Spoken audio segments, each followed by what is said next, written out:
Je réitère mon attente à le fait que le ministre sorte de ses feuilles préparées par ses fonctionnaires pour prochainement nous parler des vraies choses. Et ça tombe bien puisque nous allons, je vais, Monsieur le Président, donner un visage humain à la réalité. Il y a un masque par rapport au discours.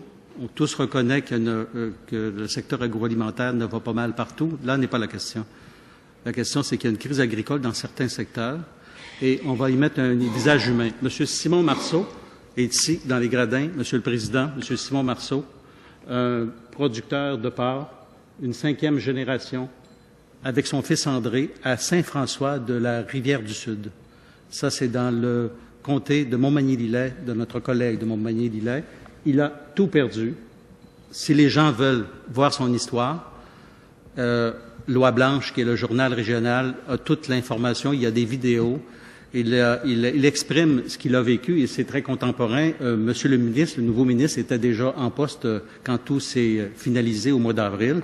Et pour bien comprendre, puisqu'une image vaut 1000 mots, j'aimerais, si vous me permettez, Monsieur le Président, présenter ici au ministre, s'il n'a pas eu l'occasion d'aller sur le terrain voir Monsieur Marceau, la ferme ici, magnifique, dont ses ancêtres ont amorcé, bien sûr, en 1900. Ça fait 111 ans. Elle n'était pas comme ça au début, mais il a tout perdu. Et M. Marceau, actuellement, a un délai négocié jusqu'en octobre où il habite la résidence, mais il a même perdu sa maison. Il n'a plus rien. Il n'a plus rien.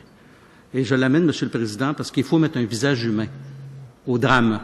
Au drame qui, ça c'est un exemple, mais par centaines dans les régions. Le producteur, il est âgé de 61 ans. Il n'a plus rien. Il a eu des déboires, mais je vous disais, Monsieur le Président, qu'il a gagné, c'est des performants. En 2005, la Banque nationale qui le finançait lui a suggéré de se présenter et au Château-Frontenac, il a été finaliste, distinction pour performance. Son cas est pathétique et c'est triste, c'est une tragédie. Ma question pour le ministre aujourd'hui, Monsieur Marceau, c'est un témoignage troublant, vous en conviendrez. Qu'avez-vous à dire sur ce drame de famille, Monsieur le ministre? Parce que tout à l'heure, je vous entendais, puis c'est du bout des lèvres que vous reconnaissez qu'il y a des problèmes, mais c'est fortement que vous vantez que tout va bien. Monsieur le ministre, qu'est-ce que vous pouvez faire maintenant pour Monsieur Marceau? Je l'ai mentionné tantôt, je le répète, un échec financier, c'est toujours un drame humain. Et je n'ai pas eu le privilège ou l'occasion de visiter cette entreprise-là en particulier dans le coin de Saint-François de la Rivière-du-Sud, mais le 16 juillet dernier, j'étais dans Saint-Vallier, à l'entreprise de M. Lacasse, qui recevait les producteurs Holstein, et j'ai eu, à l'invitation de mon collègue du comté de Montmagny-Lillet, l'opportunité, le lendemain, le 17, de visiter rapidement le secteur de Saint-François de la Rivière-du-Sud où il y a plusieurs entreprises agricoles qui sont installées.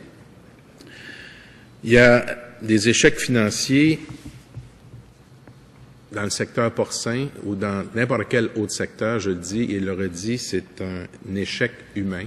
Et là où on a posé des gestes dans la tarification différenciée par rapport aux producteurs de dimensions plus petites versus les plus gros, c'est de faire en sorte que les primes passent pour les plus gros producteurs à 50 % au lieu de rester à 33 %. Mais vous soulevez une question intéressante et qui a été soulevée par M. Saint-Pierre la semaine dernière quand on était en commission parlementaire sur le livre vert.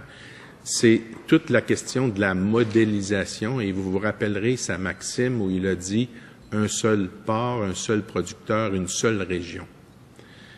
La question que vous soulevez m'interpelle depuis un certain temps déjà pour la bonne et simple raison qu'il y a peut-être quelque chose là qui devrait être revisé pour l'avenir. Maintenant, pour ce qui est de la situation actuelle, puis vous parliez du mois d'avril, mai ou juin,